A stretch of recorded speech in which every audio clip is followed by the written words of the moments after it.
Em cũng người ăn cơm, em cũng người ăn cá.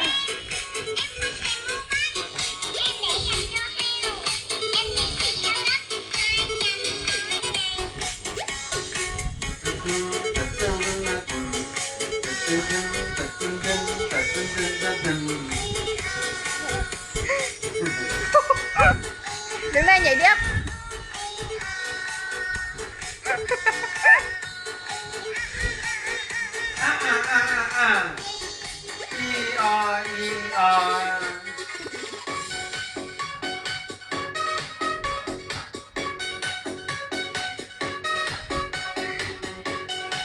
Ôi nha. Lăng mạnh quá. Say say.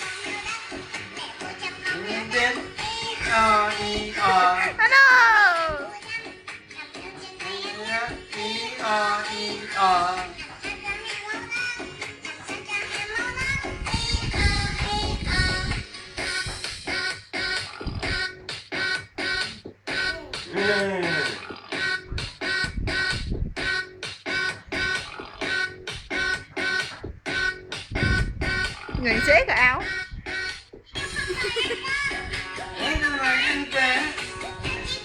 Nhảy tiếp đi con, nhảy tiếp đi.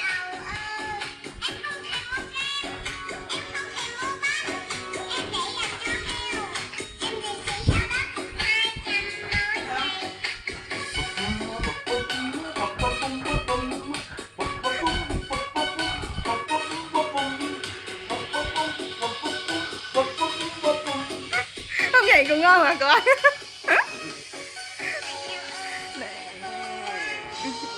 Đấy ông nhảy đấy. Bắt đầu một điệu.